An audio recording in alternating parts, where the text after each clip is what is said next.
بسم الله الرحمن الرحيم.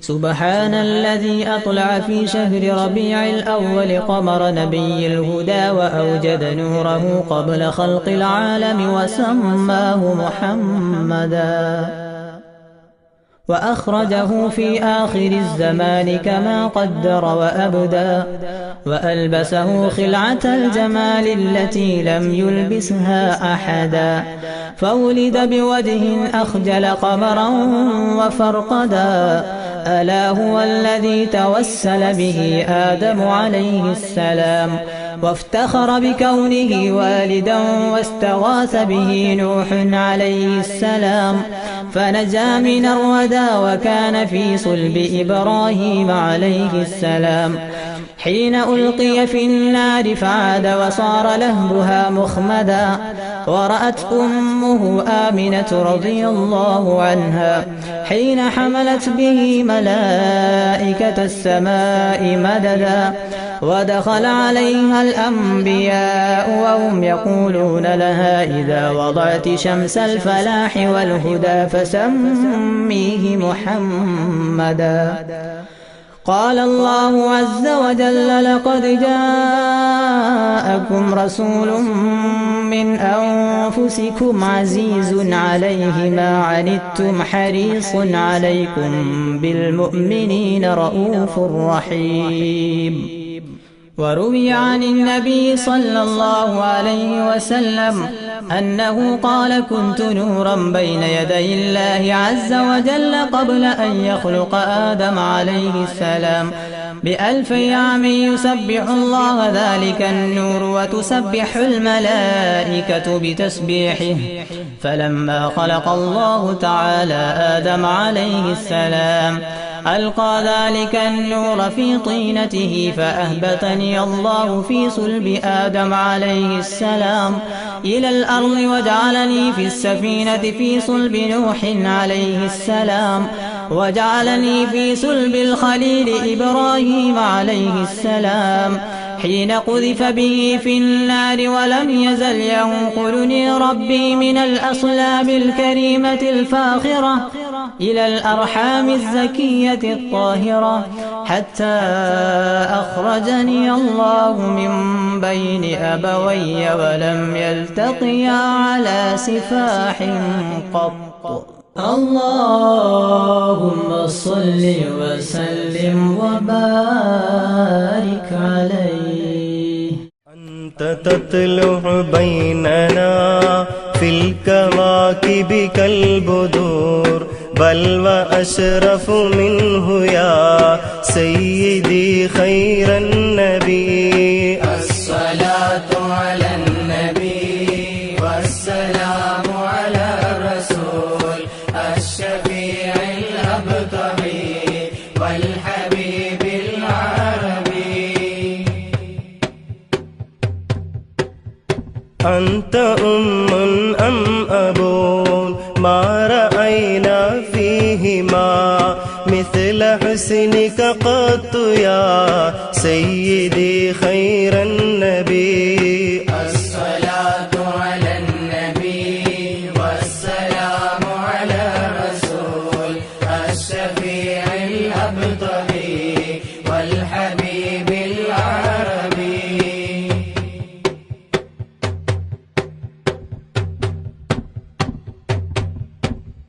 أنت منجينا غدا من شفاعتك الصفا، من لنا مثلك يا سيدي خير النبي. الصلاة على النبي والسلام على الرسول الشفيع الأبطحي والحبيب العربي.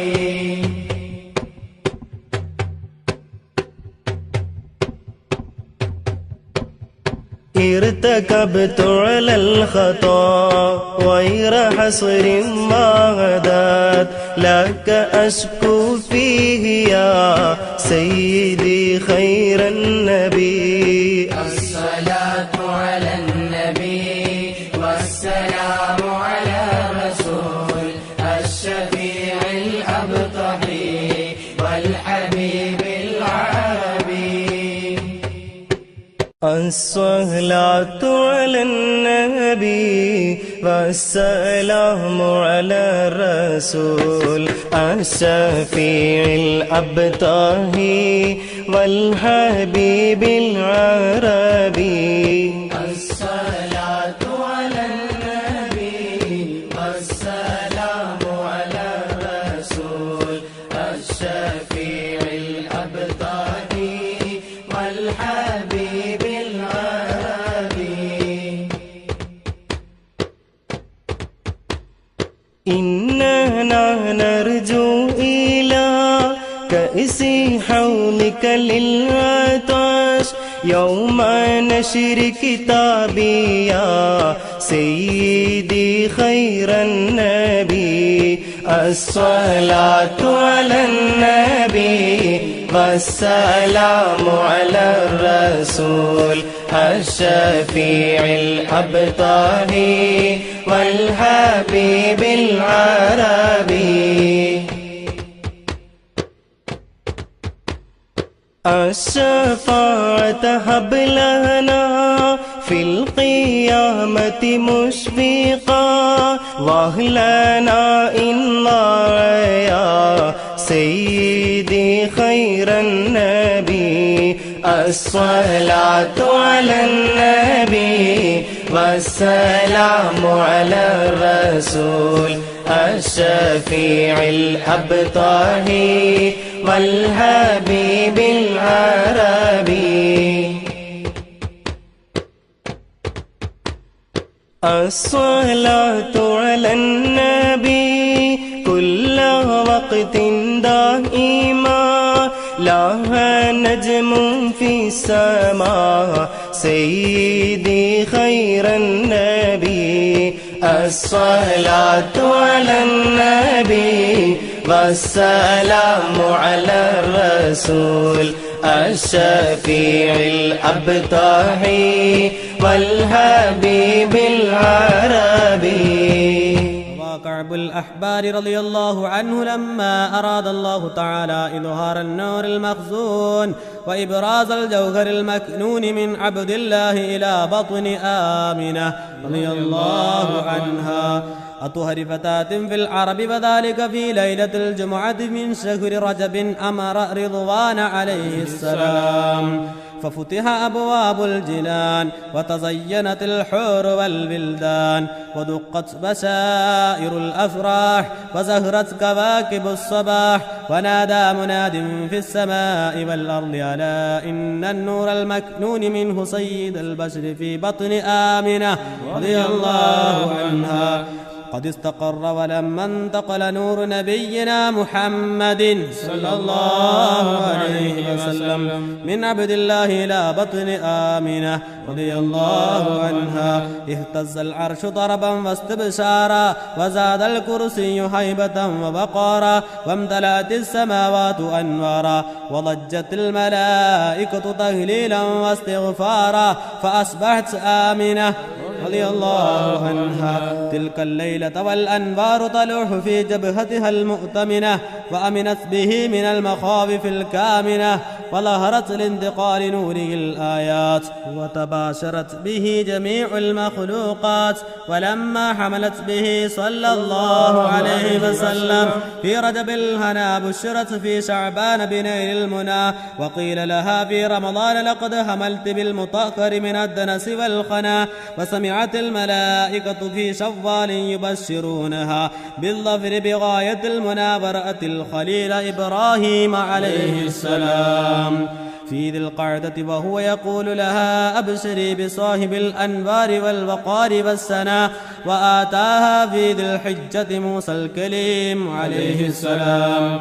وأعلمها برتبة محمد صلى الله عليه وسلم وجاهه الأسنى وناداها في محرم جبريل عليه السلام بأن وقت ولادتها قد دنا واستفت الملائكة منزلها في سفر فعلمت أن موعد السرور قد قرب ودنا فلما حل ربيع الأول أضاء وتساوت الأرض والسماء وأشرقت البيت والصفا. ثم لما جاء وقت الولادة وخرج منشور السعادة وجد بآمنة رضي الله عنها أمر الولادة وحان بروز الشمس السعادة تلألأ الحق نورا وأضاء ونشرت له في الكون أعلام الرضا. وإذا بطائر أبيض قد سقط من الحوى فمر بجناحيه على بطن آمنة رضي الله عنها مسرعا فضربها المخاض ليلة الاثنين 12 من شهر ربيع الأول وولدت صبيحتها النبي الثقلين صلى الله عليه وسلم وعلى آله وصحبه أجمعين. يا ربي صل على النبي محمد منجي الخلائق من جهنم في غدي. يا ربي صل على النبي محمد منجي الخلائق من جهنم في غدي. ولد الحبيب السيد المتعبد والنور من وجناته يتوقد. يا ربي صل على النبي محمد منجي الخلائق من جهنم في غدي. جبريل نادى في منصات حسنه هذا مالح الكون هذا أحمد. يا ربي صل على النبي محمد منجي الخلائق من جهنم في غدي. هذا كحيل الطرف هذا المصطفى هذا جزيل الوصف في هذا السيد. يا ربي صل على النبي محمد منجي الخلائق من جهنم في غدي. هذا جميل النعت هذا المرتضى هذا مالح الوجه هذا الأوحد. يا ربي صل على النبي محمد منجي الخلائق من جهنم في غدي.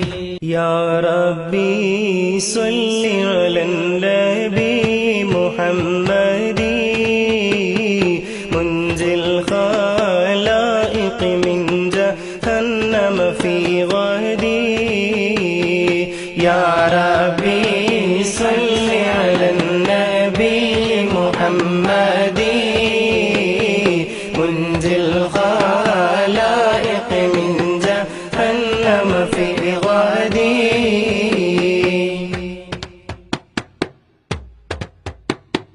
هذا الذي خلقت عليه ملابس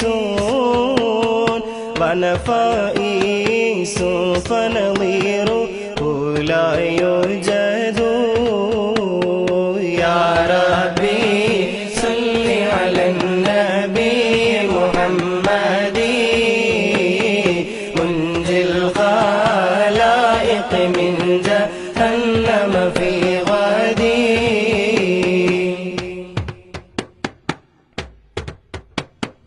قالت ملائكة السماء بأسرهم ولد الحبيب ومثله لا يولد يا ربي صل على النبي محمد منجي الخلائق من جهنم في غدي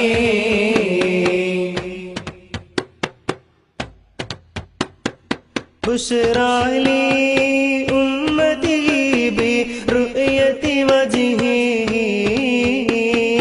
هذا هو الجاه العظيم الأزيد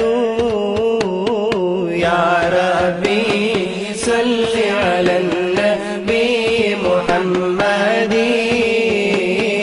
منزل الخلائق من جهنم في غدي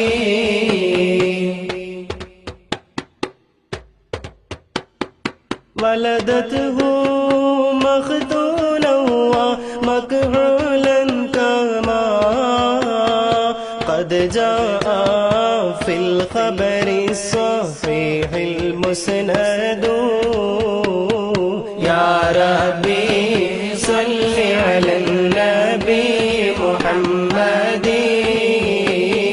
منجي الخلائق من جهنم في غدي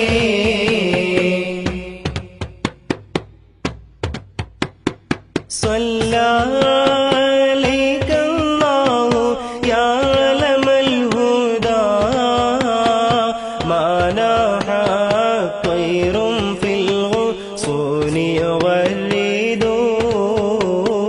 يا ربي صل على النبي محمد منجي الخلائق من جهنم في غدي وروي أن آمنة رأت حين وضعته صلى الله عليه وسلم نورا أضاء له قصور بصرى من أرض الشام. وروي أن آمنة رضي الله عنها قالت لما وضعته مددت عيني لأنظر ولدي فلم أره ثم وجدته في المخدع وهو مكحول مدهون مختون ملفوف بثوب من الصوف الأبيض ألين من الحرير يفوح الطيب من جنابه فجعلت أنظر إليه وإذا مناد ينادي أخفوه عن أعين الناس. قالت فما كان غيبته وحضوره إلا كلمح البصر. ولما كنت متحيرة من ذلك إذا بثلاثة نفر قد دخلوا علي كأن وجوههم أقمار وفي يدي أحدهم إبريق من الفضة ومع الآخر طشت من الزبرجد الأخضر وفي يد ثالث بهريرة بيضاء مطوية فنشرها فإذا هي خاتم يحير أعين الناظرين من شدة نوره. حمل بني وناوله لصاحب الطشت وأنا أنظر إليه فغسله من ذلك الماء الذي في الإبريق 7 مرات ثم قال لصاحبه اختم بين كتفيه بخاتم النبوة وهو خاتم النبيين وسيد أهل السماوات والأرض أجمعين. وقيل لما ولد صلى الله عليه وسلم خمدت تلك الليلة نار فارسا بعد الضرام ولم تكن خمدت قبل ذلك ب1000 عام.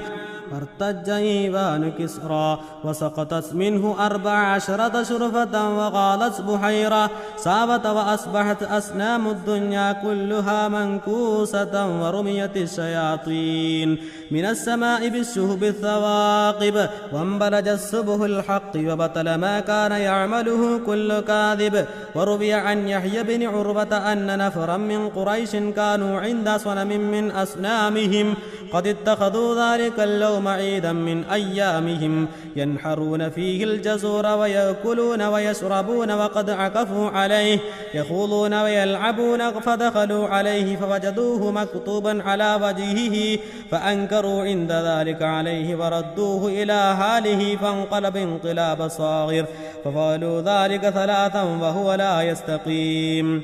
فلما رأوا ذلك أبدوا حزنا وتألما وأصبح العيد الذي كانوا فيه مأتمة. فقال عثمان بن الحويرث: ما له قد أكثر التنكس، إن هذا لأمر حدث وانشد وقلبه يسلى بالنار. وتسليم وأزكى تحياتي على المصطفى المختار خير البرية. صلاة وتسليم وأزكى تحياتي على المصطفى المختار خير البرية.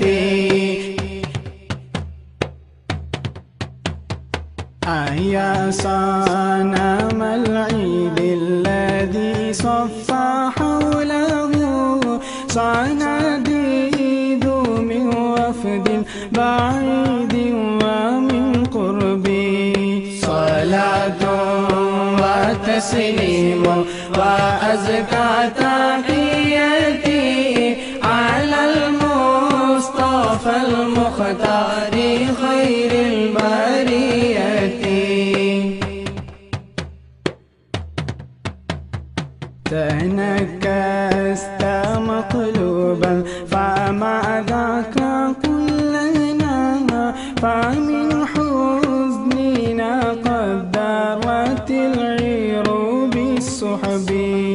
صلاة وتسليم وأزكى تحياتي على المصطفى المختار خير البرية. فإن كنت من ذنب أتينا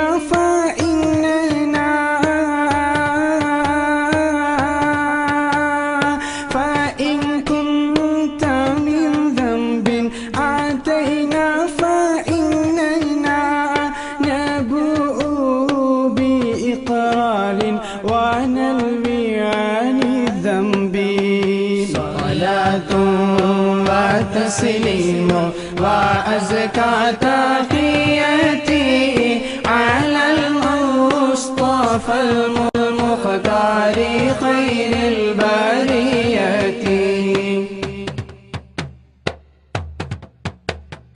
وإن كنت مغلوبا ونكست صغيرا،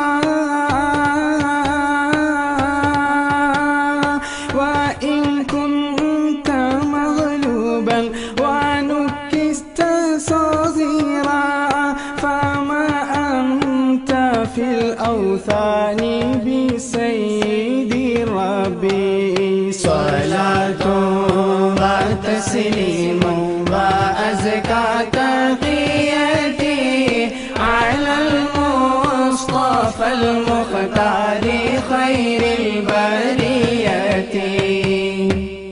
صلاة وتسليم وأزكى تحياتي على المصطفى المختار خير البرية. صلاة وتسليم وأزكى تحياتي على المصطفى المختار خير البرية. تردى لمولود أضاءت بنوره جميع فجاج الأرض خوفا من الرعب. صلاة وتسليم وأزكى تحياتي على المصطفى المختار خير البرية. ونار جميع الفرس قد خمدت له، وقد بات عشاء الفرس في أعظم الكرب. صلاة وتسليم وأزكى تحياتي على المصطفى المختار خير البرية.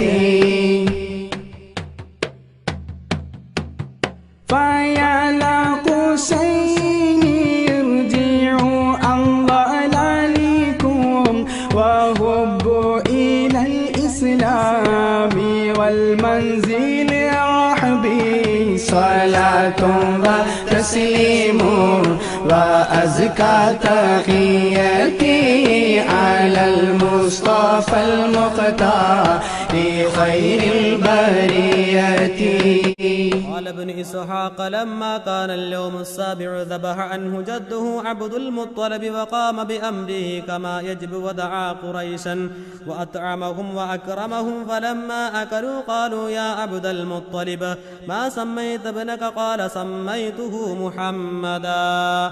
اللهم صل وسلم وبارك عليه. فقالوا قد رغبت عن أسماء آبائك. قال أردت أن يحمده من على الأبراء. محمدا سموا نبي الهدى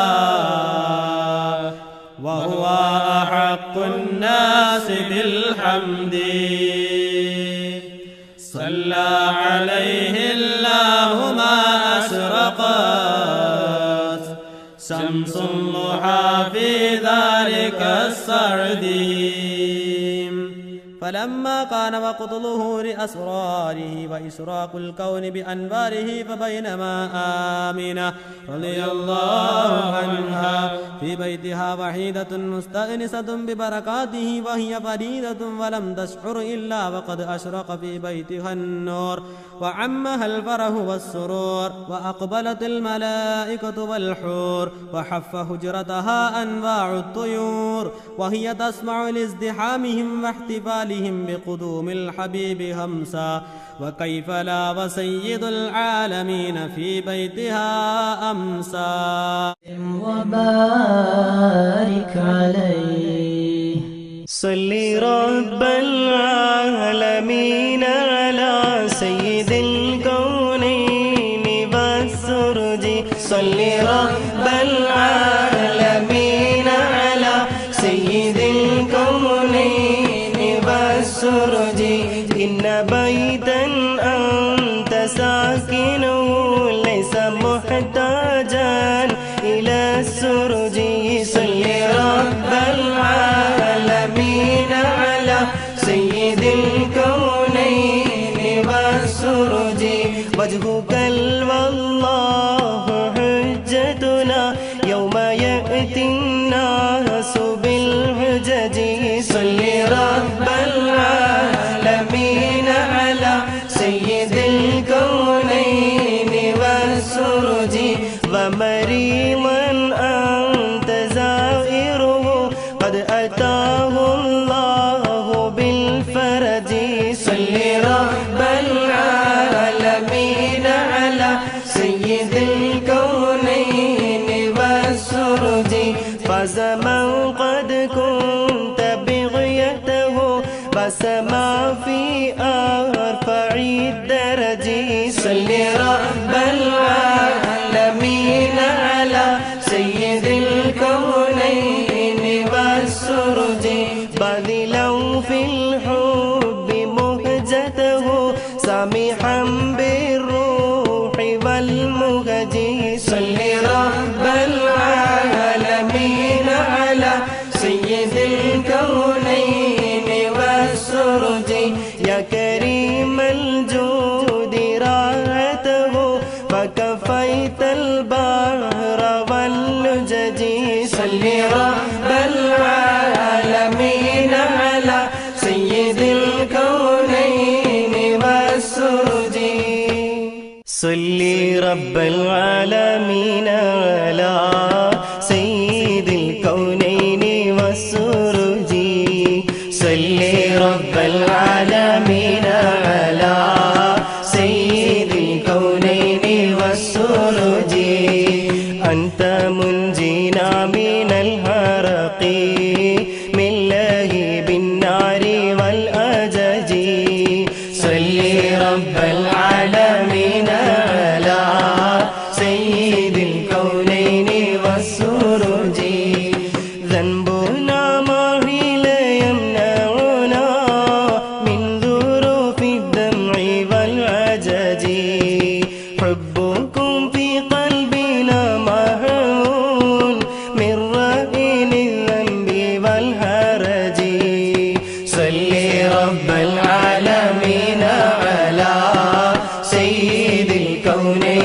والسرج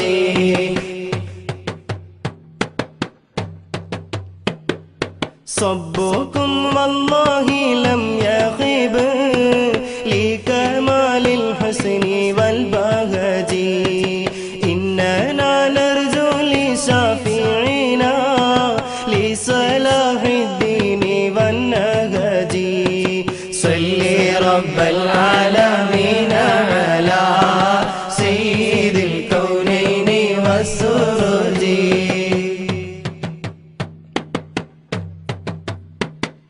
وهو نجانا من البلوى طيبه في العالم الأرج ربي وارزقنا زيارته قبل قبل الروح والخرج صل رب العالمين على سيد الكونين والسرج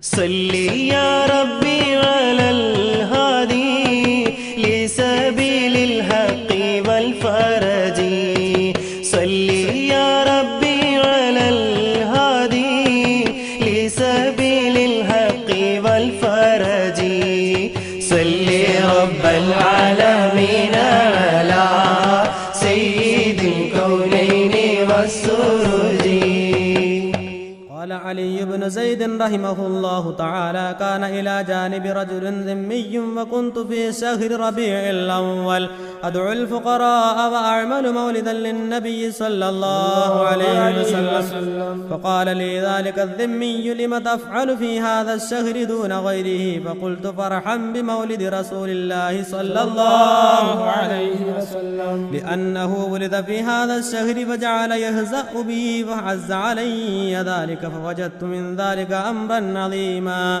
فلما نمت في تلك الليلة رأيت رسول الله صلى الله عليه وسلم في المنام فقال لي ما بك فأخبرته بخبري مع الذمي فقال لا تحزن فإنه يأتي إليك غدا وهو مؤمن قال فاستيقظت وقد تزايد وجدي وأنا أنتظر إنجاز وعدي فسحب المدامع قد جرت على خدي وإذا بالباب يطرق والذمي يقول افتح فقد زال صدى قلبي إن كان الحبيب قد كان عندك فالبارحة قد كان عندي قال ففتحت له الباب فدخل وهو يقول لا إله إلا الله محمد رسول الله اللهم صل وسلم وبارك عليه. فقلت له ما شأنك قال رأيت الليلة رجلا حسن الوجه الطيب الرائحة عظيم الهيبة أزج الحاجبين صغر الخدين إذا تكلم فعليه البهاء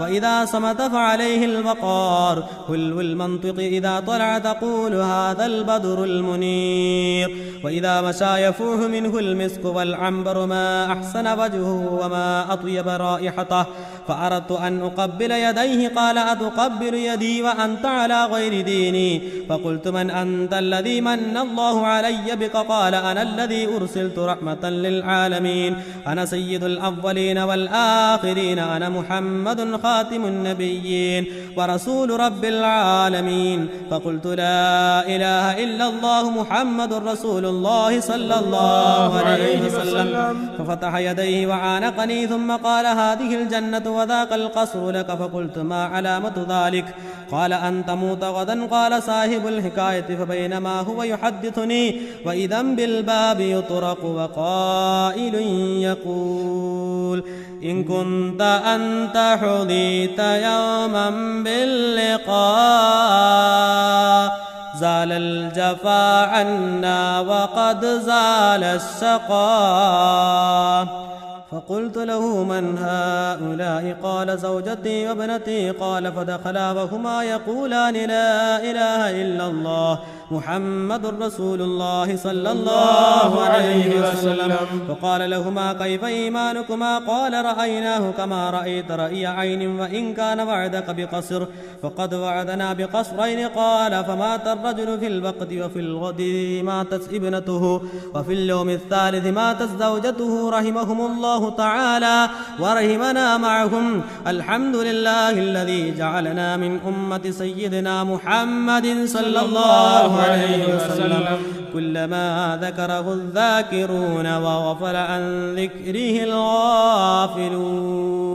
يا ربي صل على النبي محمد منجي الخلائق من جهنم في غدي، منجي الخلائق من جهنم في غدي.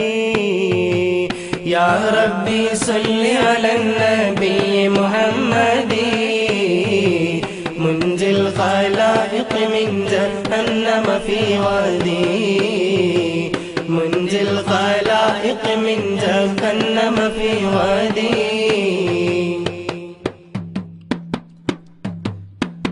يا ربيع القلب شهر المولد كل الأنام بذكر مولد أحمد، جاءت لمولده الشريف بشائر وخوارق العادات ليلة مولدي. يا ربي صل على النبي محمد منجي الخلائق من جهنم في غدي، منجي الخلائق من جهنم في غدي. آياته والمعجزات كثيرة شهدت بصحتها عقول الحسد، البدر شق بأمره والشمس إذ غربت له ردت بغير تردد. يا ربي صل على النبي محمد منجي الخلائق من جهنم في غدي، منجي الخلائق من جهنم في غدي. البدر شق بأمره والشمس إذ غربت له ردت بغير تردد، والوحش والأشجار قد سجدت له وعليه قد سلمنا بعد تشهدي. يا ربي صل على النبي محمد منجي الخلائق من جهنم في غدي، منجي الخلائق من جهنم في غدي. ومن اليسير سقى وأطعم جيشه حتى اكتفوا ويسيره لم ينفدي، وله الوسيلة والفضيلة والعلا ومقامه المحمود يوم الموعد. يا ربي صل على النبي محمد منجي الخلائق من جهنم في غدي، منجي الخلائق من جهنم في غدي.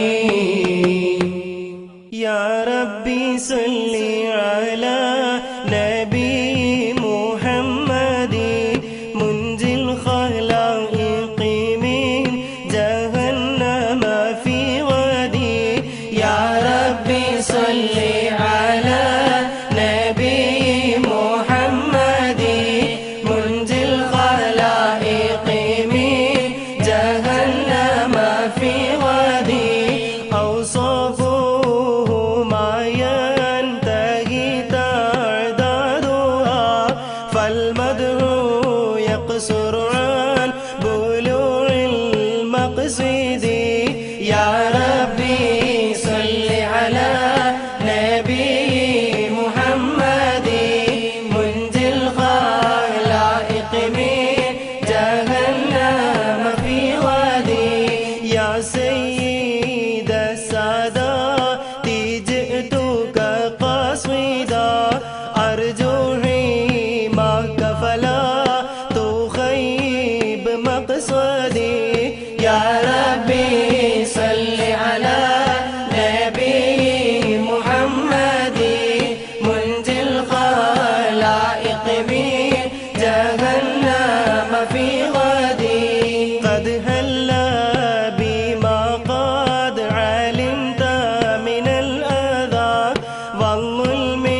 وسيلة فامنن علي بفضل جودك أسعدي يا ربي صل على نبي محمد منجي الخلائق من جهنم في وادي إني نازلك ونازل لديك يا خير